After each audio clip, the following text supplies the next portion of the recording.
Y bueno, hoy vamos a compartir algunas breves ideas acerca de el mapa de riesgos, ¿no? Cómo hacer un mapa de riesgos, qué recomendaciones yo les podría dar. Eh, bueno, la primera recomendación para un mapa de riesgo es hacerlo sencillo, ¿no? Lo más sencillo posible. Esa es la primera recomendación que yo podría remitirles, porque lo que pasa es que los riesgos están descentralizados. Entonces, como los riesgos están descentralizados, el objetivo debería ser que el mapa de riesgo lo pueda hacer cualquier persona de la organización. Si nosotros le metemos mucho tecnicismo a la realización de un mapa de riesgos, vamos a perder a gran parte del colectivo, del grupo, que no quiere saber nada con tecnicismos, o sea, que probablemente sí le interesa gestionar riesgos, pero no le interesa saber de cosas técnicas vinculadas a la gestión de riesgos. Entonces, mi primera recomendación es hacer algo sencillo, fácil de manejar, ¿no? Una herramienta, pues, muy eh, amigable, ¿no? Eso es lo que tiene que ser finalmente un mapa de riesgo. Bueno, entonces vamos con nuestra presentación. Muy bien. Entonces, eh, veamos. Entonces, lo primero es entender lo que yo llamo el ciclo de riesgo, ¿no? Entonces, esa sería la segunda recomendación. La primera es hacer sencillo el mapa de riesgo. En un ciclo de riesgo, ¿qué cosa interviene? Interviene el riesgo en sí, que es la preocupación que yo tengo de que ocurra, esto que está aquí al centro, de que ocurra un evento, ¿no?, que me puede afectar los objetivos, ¿no? O sea, que un cliente no le pague la entidad financiera, que haya un ciberataque, que haya un fraude, que nos equivoquemos y perdamos dinero, en fin, ¿no? Entonces, esos son los riesgos. Y frente a los riesgos, hay tres elementos que interactúan alrededor, ¿no? Que son como partes de un total que vendría a ser el ciclo de riesgo. Entonces, en ese pequeño ecosistema del riesgo, del ciclo del riesgo, tenemos primero que nada las consecuencias, ¿no? Lo que más nos asusta cuando ocurre alguno de estos eventos o estos riesgos se materializan son las consecuencias, ¿no? Que están por aquí, en el lado derecho. Estas consecuencias pueden ser daños cuantitativos o pueden ser también daños cualitativos. Puede ser de cualquiera de los dos tipos. ¿Ok? Bien. No vamos a entrar tanto en detalle en eso, porque la idea es hacer esto sencillo. Vamos a tratar de meterle los menores componentes de teoría posible, pero les puedo decir que las consecuencias pueden ser cuantitativas, cuando podemos expresar la pérdida en un número, en una cantidad de dinero, independientemente que podamos o que tengamos que registrar en la contabilidad. Independientemente de eso, si podemos poner la pérdida en una cantidad de dinero, entonces hablamos de daños cuantitativos. Si no, entonces hablamos de daños cualitativos, como por ejemplo la pérdida de reputación, ¿no? O, digamos, la pérdida de negocios o de clientes, ¿no?, que también lo podríamos considerar cualitativo, ¿no? Muy bien. Entonces tenemos por el otro lado las causas. Entonces, en el lado de las causas, eh, estos son los factores o las fuentes de riesgo, y generalmente se llaman factores, que hacen que el riesgo se materialice. Pero cuando ocurre una causa, necesariamente el riesgo se tiene que materializar. ¿Okay? Entonces es importante tener en cuenta eso en la definición. ¿Por qué? Porque existe un tercer grupo que son las vulnerabilidades. Entonces las vulnerabilidades son características que aumentan la probabilidad de que el riesgo ocurra o que aumentan el impacto, cualquiera de los dos. ¿Okay?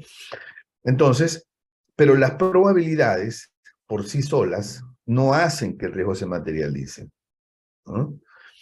Entonces, por ejemplo, si yo soy un conductor de vehículo, yo puedo tener un accidente en la vía pública manejando. Si tengo poca experiencia, si me acaban de dar mi licencia de conducir ayer, entonces yo tengo una vulnerabilidad, porque tengo poca experiencia, ¿ok? Pero eso no significa que yo voy a tener un accidente, ¿ok? Bueno, entonces, en cambio, si yo estoy conduciendo el vehículo y se dañan en plena conducción del vehículo, se dañan los frenos, voy a tener un accidente. Entonces eso sí está considerado una causa. La poca experiencia del conductor sería una vulnerabilidad. Aumenta las probabilidades de ocurrencia. Pero para que sea una causa, necesariamente tiene que llevar a que el riesgo se materialice. ¿Ok? Muy bien, entonces tenemos vulnerabilidades y causas. La gran diferencia, la causa necesariamente lleva a que el riesgo se materialice. La vulnerabilidad no. ¿Ok?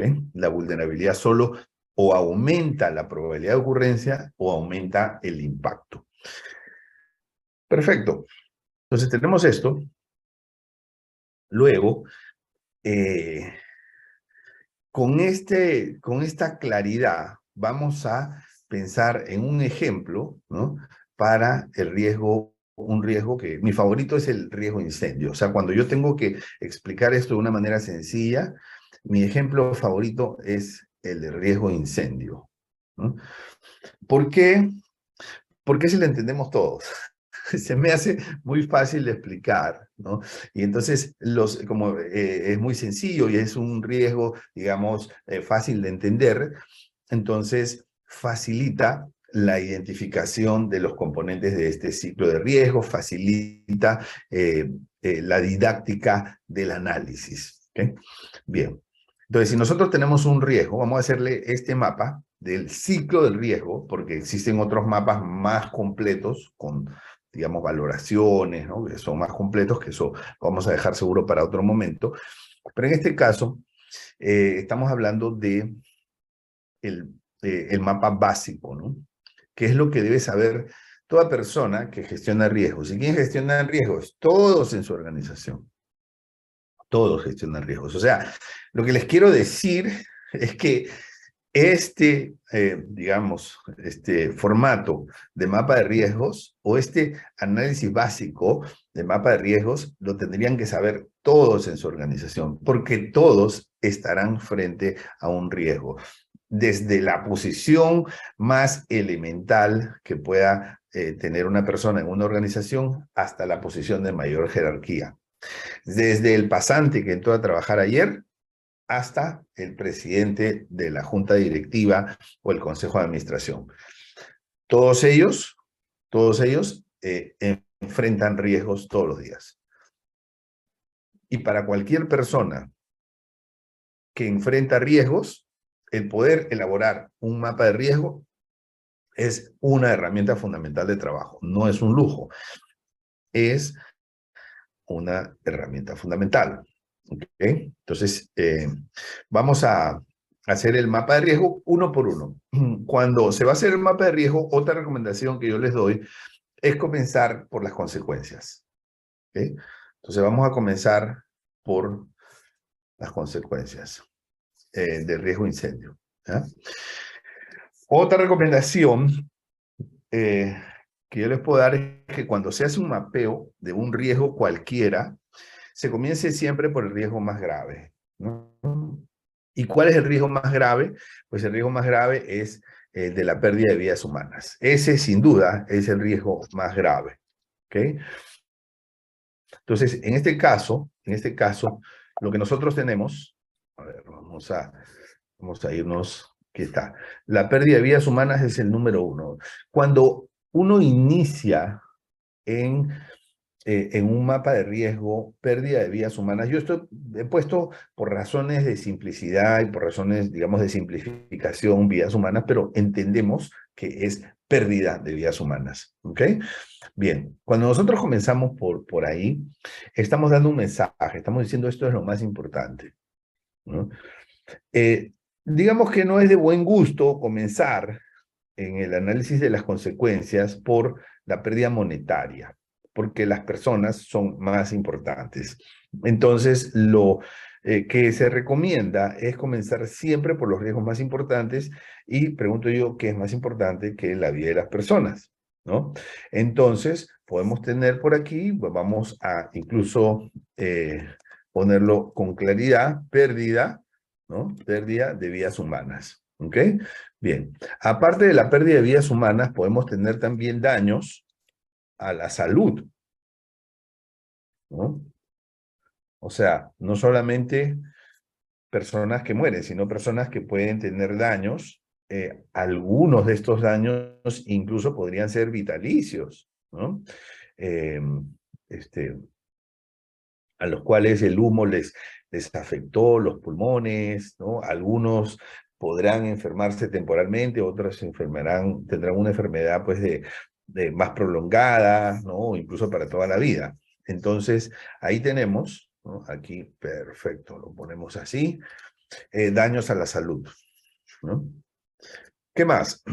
Aparte de los daños a la salud, y estamos en orden de importancia, ¿no? Entonces tenemos eh, los inventarios, mercadería, que se puede haber incendiado, los activos fijos, computadores, muebles, equipos electrónicos, por ejemplo.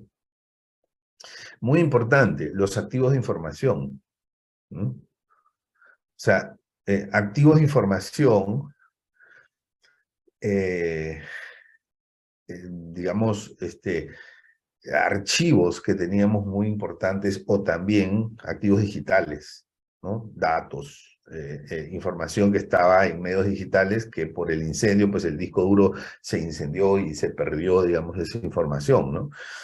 Dinero, que también es otra forma de activo, no es un activo, por supuesto es un activo líquido. Otra forma de perder en el incendio es la interrupción del negocio, ¿no? El lucro cesante. Este es uno de los que menos se tiene en cuenta, ¿no? El lucro cesante, porque la mayoría ve, bueno, en el incendio hasta donde dice dinero, ¿no? O sea, hasta ahí. Entonces, pero realmente, ¿no? Cuando ustedes lo piensan bien, ¿no? O sea, aunque la mayoría ve hasta aquí, ¿no? Pues obviamente la pérdida dineraria o la pérdida económica no es el único tipo de pérdida. ¿Ok?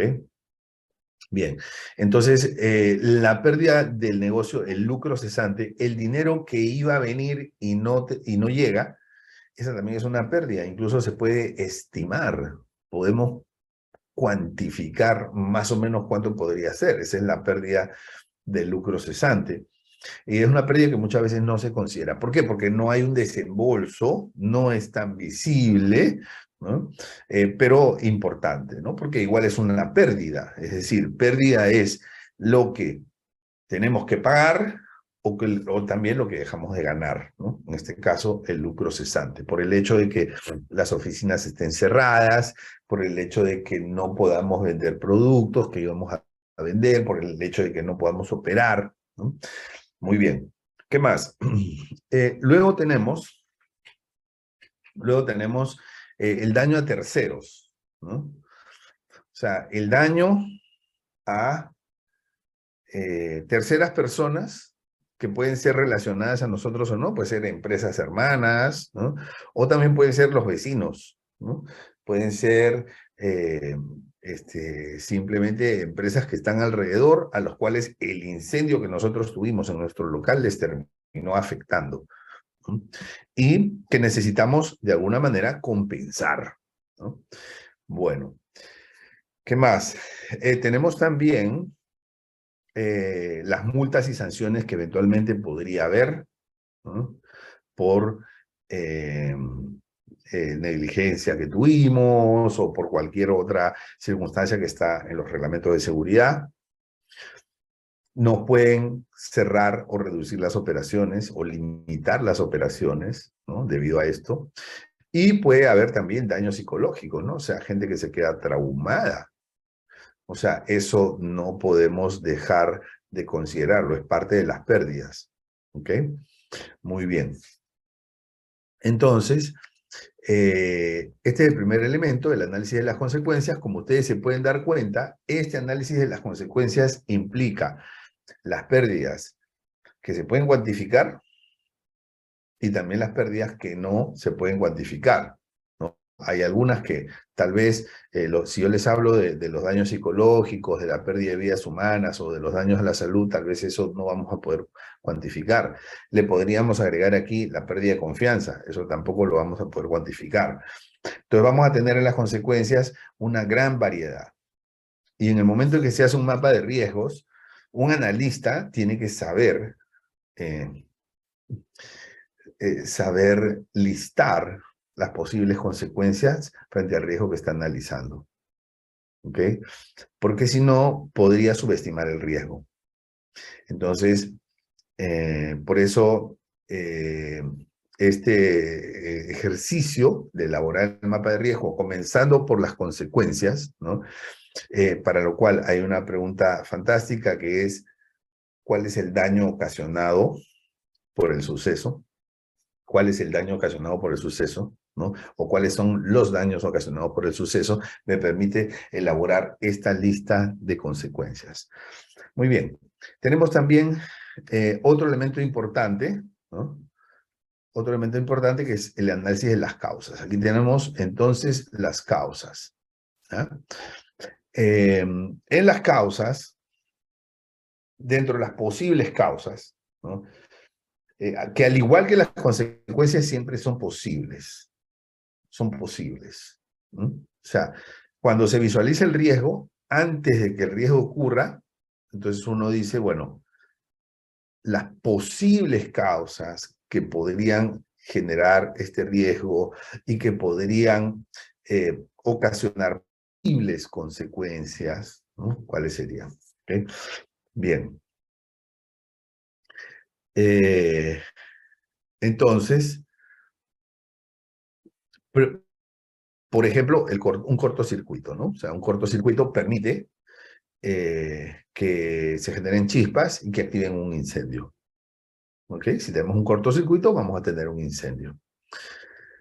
Situaciones de la naturaleza, como por ejemplo una caída de rayo, ¿no? O sea, los rayos caen en algunos jardines o en algunos árboles y generan un incendio, y eso puede pasar, nadie está libre de que eso pase, ¿no? Bien. O que el rayo caiga pues en un lugar donde hay material inflamable, ¿no?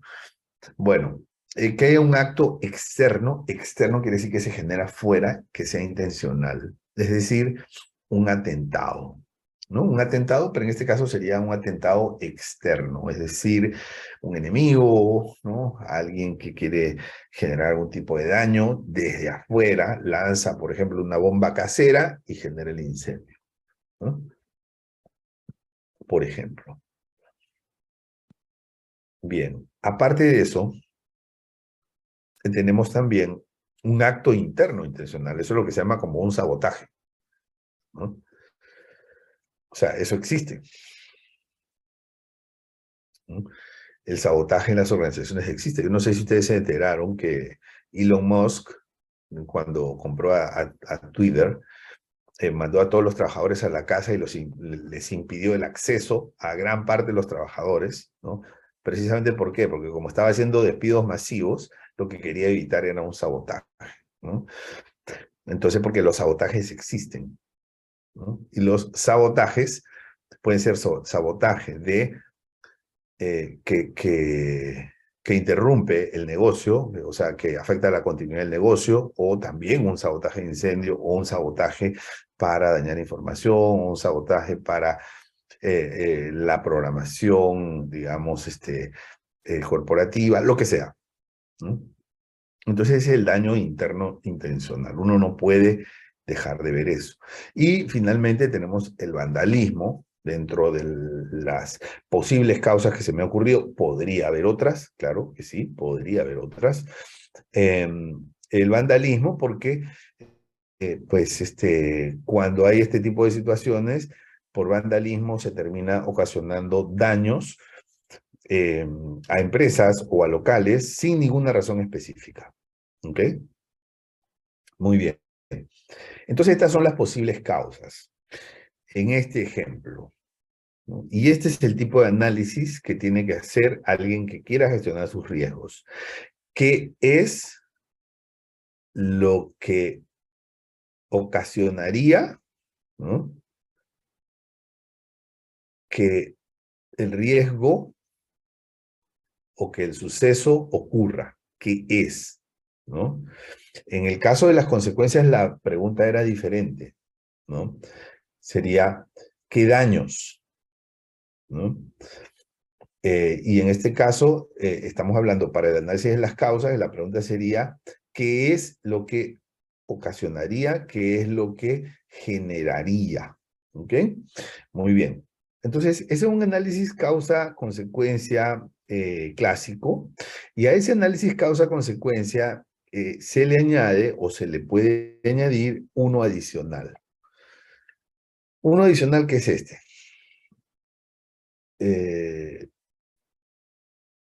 Este es riesgo de incendio, vulnerabilidades, sí. Por ahí, aquí no era.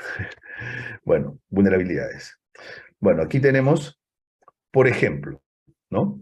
A manera de ejemplo, la falta de seguridad. Si nosotros no tenemos seguridad, es más probable, se hace más probable, se hace más factible que podamos ser víctimas de un sabotaje o de un atentado externo. ¿Ok? Esa es una, ¿no? La falta de seguridad. Aparte de la falta de seguridad, ¿qué más? Aparte de eso, tenemos las instalaciones. ¿Ok?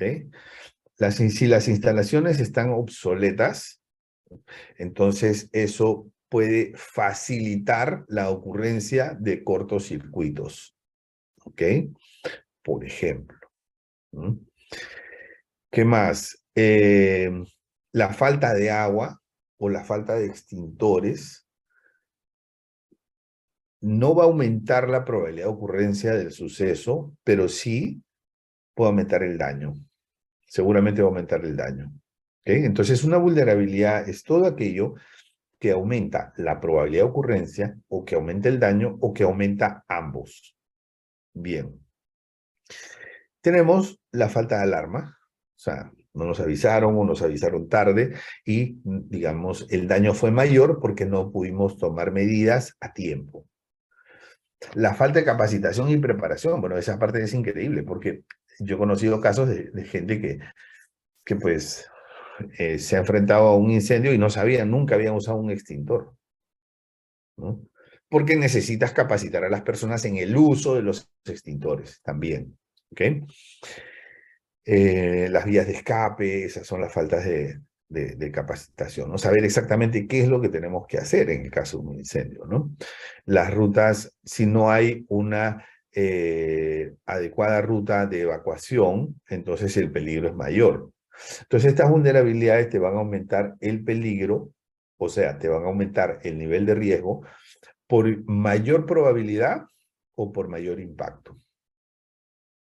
La falta de seguro, o sea, por ejemplo, si no hay seguro, ¿no?, entonces también tenemos que el daño va a ser mayor. Entonces, una vulnerabilidad es cualquier presencia o cualquier ausencia, repito, una presencia o una ausencia, es decir, una característica que hace que la probabilidad o el impacto sea mayor. Cualquiera de las dos o ambas. ¿Ok? Entonces, cuando yo tengo estos tres, ya tengo un mapa básico. ¿Y para qué me sirve el mapa? Es decir, lo que yo les recomiendo no solamente es que sus equipos de trabajo, cuando hagan un listado de riesgos, tengan al riesgo como tal mapeado. Es decir, que conozcan al riesgo. Eso está muy bien y eso se tiene que hacer de todas maneras. Pero aparte de conocer al riesgo, tienen que conocer las posibles causas, las posibles consecuencias y las vulnerabilidades, ¿no? Esa es la recomendación que yo les puedo dar, o sea, para que conozcan, digamos, para que conozcan esos, esas tres características, ¿no? Esa sería, digamos, mi principal recomendación, porque eso les va a permitir, o sea, cuando uno logra conocer estas características, hay una ventaja. Y la ventaja es que se facilita muchísimo el establecimiento de los controles, ¿no? Entonces, a ver, estábamos aquí, nos vamos. Algunas recomendaciones para diferenciar vulnerabilidades, riesgo, causas, consecuencias, ¿no? O sea, una primera cosa, para tener esto bien claro, ¿no?, es que las consecuencias siempre son situaciones posibles. Pérdida de vidas humanas es algo posible. Tal vez ocurra, tal vez no.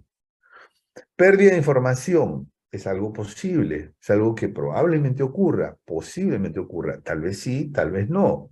Esas son las consecuencias. ¿Ok? Bien. Tenemos también las causas. Las causas también son posibles. Que haya un cortocircuito es posible. Posible sí, o posible que no. ¿Ok? Bien. Las vulnerabilidades. Las vulnerabilidades no son situaciones posibles, son situaciones existentes, reales, ¿no? Que no hay extintor no es posible, o sea, no es algo posible, que tal vez ocurra, que tal vez no ocurra, es algo, ¿hay o no hay? Póliza de seguro, ¿hay o no hay? Capacitaciones, ¿hay o no hay? Entonces, de esa manera ayuda, podemos nosotros reconocer, porque si es una característica, si es algo existente, una presencia o una ausencia, no puede ser causa ni puede ser consecuencia. Entonces, hay que ponerlo dentro del rubro vulnerabilidades. ¿Ok? Generalmente, de acuerdo con mi experiencia, se usa mucho falta de, ¿no? El término falta de, falta de, falta de, ¿no?, en las vulnerabilidades. Y mucho, de acuerdo con mi experiencia, muchas entidades que hacen mapa de riesgo no consideran las vulnerabilidades, solamente hacen análisis causas-consecuencias. ¿Y por qué hay que tener esa claridad conceptual para hacer el mapa? Porque si no tienes esa claridad conceptual, puedes entrar en una confusión que te lleve a una menor eficiencia en la gestión. Entonces yo le voy a contar algo. Una vez yo estaba haciendo una asesoría a un banco X y bueno, estaba en una entrevista con una de las encargadas, ¿no? Y le digo, ¿y tu matriz de riesgo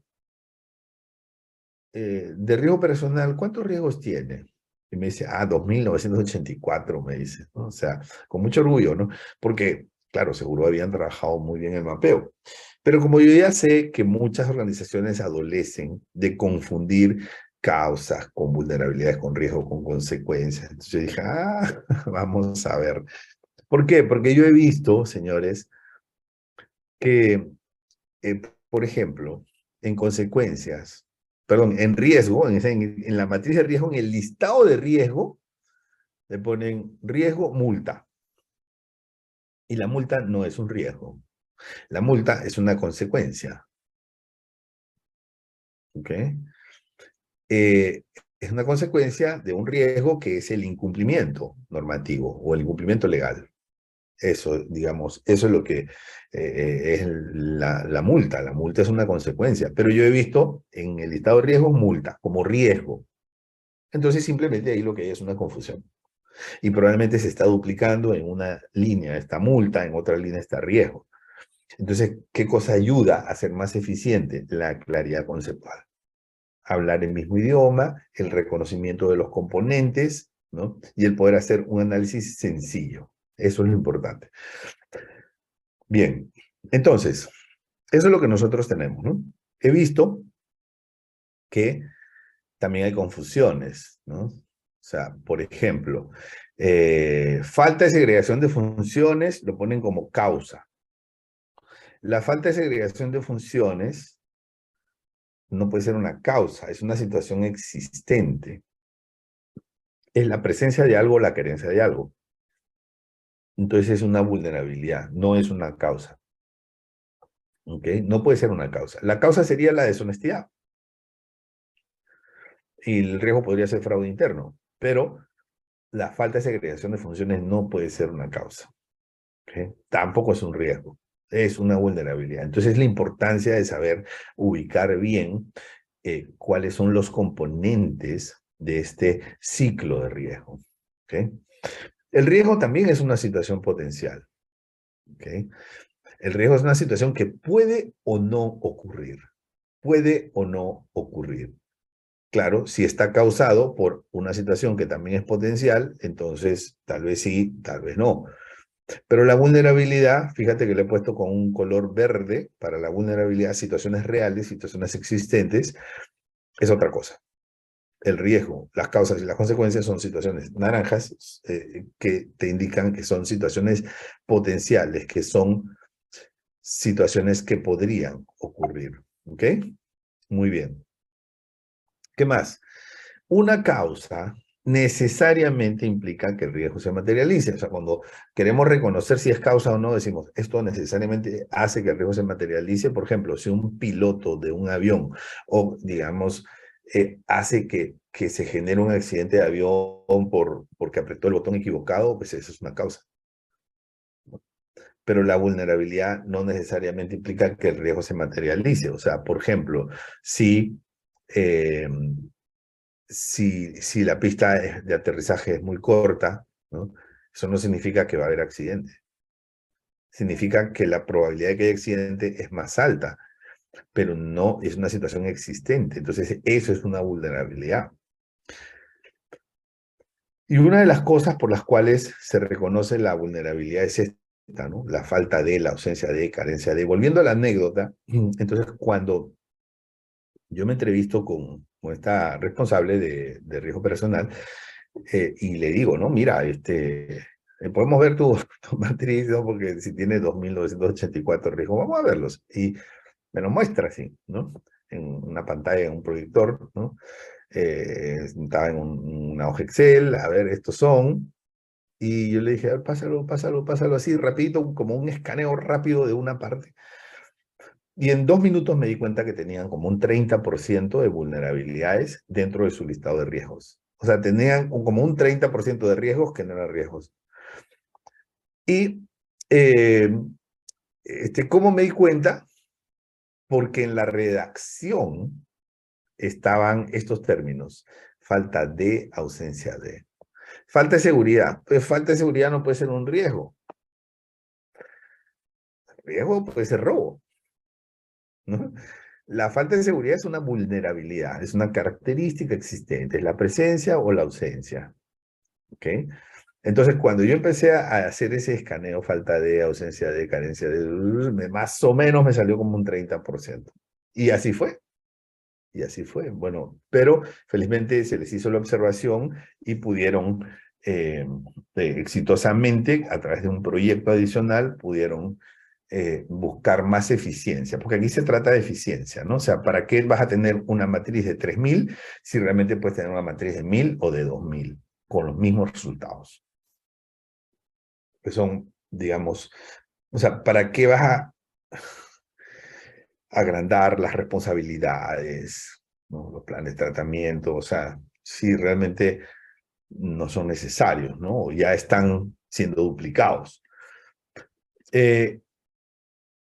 Suceso y riesgo son dos cosas distintas, ¿no? O sea, por ejemplo, un suceso es, un riesgo puede ser accidente aéreo y un suceso puede ser la rotura del tren de aterrizaje, ¿no? O sea, entonces son dos cosas diferentes, ¿no? O sea, el riesgo puede ser accidente aéreo y el suceso puede ser el incendio del motor izquierdo del avión, ¿no?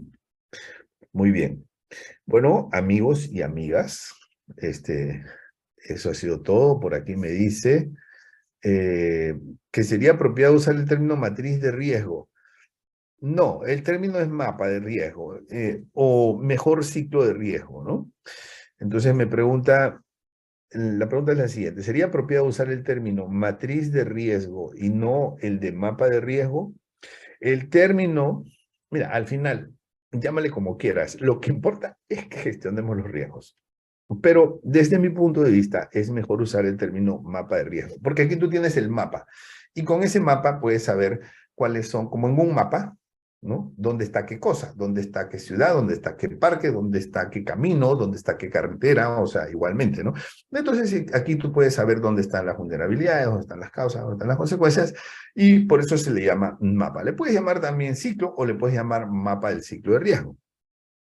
Matriz no, porque matriz, como su nombre lo dice, tiene filas y columnas.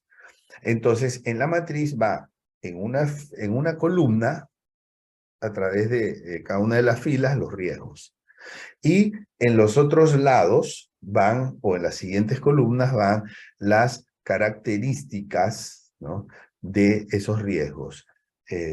Su medición inherente, su medición residual, los controles que se le va a poner, los responsables. Entonces, eso ya es como más amplio y esa sería la matriz.